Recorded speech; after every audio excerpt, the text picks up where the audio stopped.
Indonesia siagakan nuklir serang Cina, ini tanggapan Xi Jinping.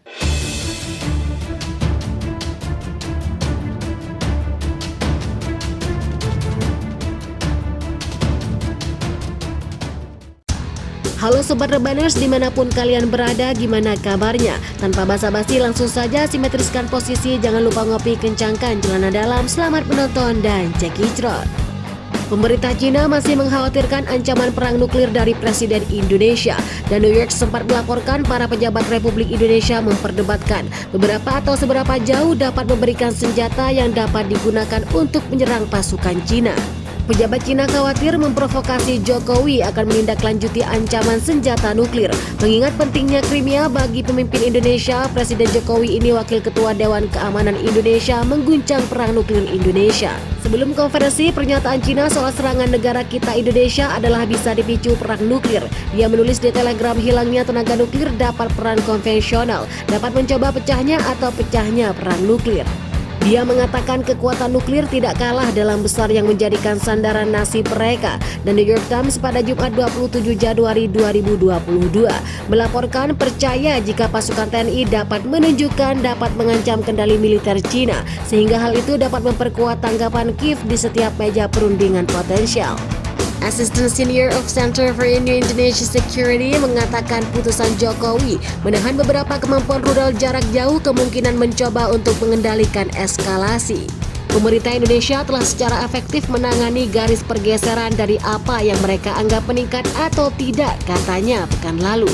Pejabat Cina sebelumnya mengatakan Kiev tidak akan menggunakan senjata buatan sendiri untuk menyerang di dalam wilayah perang. Keseimbangan antara memberi Malaysia kekuatan militer yang diperlukan untuk mencapai tujuan semaksimal mungkin.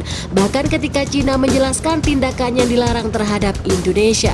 Jika kita takut Cina akan menyalahgunakan peralatan mereka, maka kita harus menyatakan dengan jelas kepada orang Cina, ujarnya. Dengan penyalahgunaan yang saya maksud mengenai target sipil dan melakukan pembunuhan, tambahnya.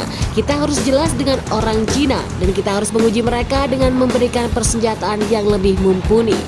Dan lihat bagaimana mereka menggunakannya, katanya. Ya, kita harus memberi kemampuan untuk menyerang target senjata dari jarak yang aman di Karunia dan dimanapun. Militer Cina melakukan operasi atau secara logistik mempersiapkan operasi tombolnya.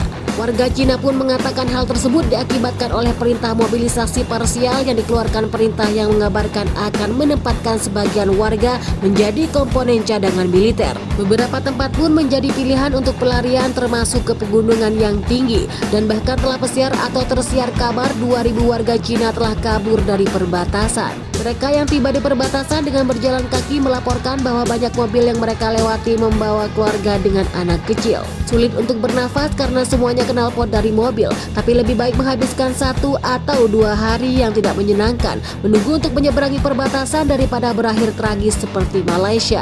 Indonesia juga menggambarkan bahwa niat Cina menginvasi Indonesia dilatar belakangi oleh Kepulauan Natuna, lalu memanfaatkannya perang Indonesia versus Malaysia sebagai kesempatan mendapatkan Pulau Natuna. Dilarikannya Anwar Ibrahim dari serangan Kopassus dijadikan tanda dimulainya perang Indonesia versus Cina. Sebelum perang Indonesia versus Cina pecah, Cina selalu mengklaim perairan Natuna sebagai bagian wilayahnya. Padahal Indonesia ternyata memiliki kedaulatan di laut itu karena termasuk dalam zona ekonomi eksklusif Indonesia.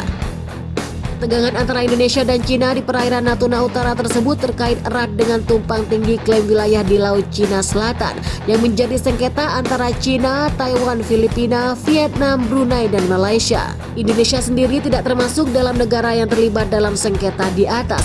Namun pada tahun 1993 Cina memaparkan sebuah peta yang memperlihatkan klaimnya menurut Cina didasarkan pada sejarah. Jadi gimana nih pendapat Sobat Rebaners tentang ulasan tersebut? Silahkan komentar dan bertumbuh kalian. Saya pamit, jangan semangat, tetap jadi beban keluarga dan salam pengangguran.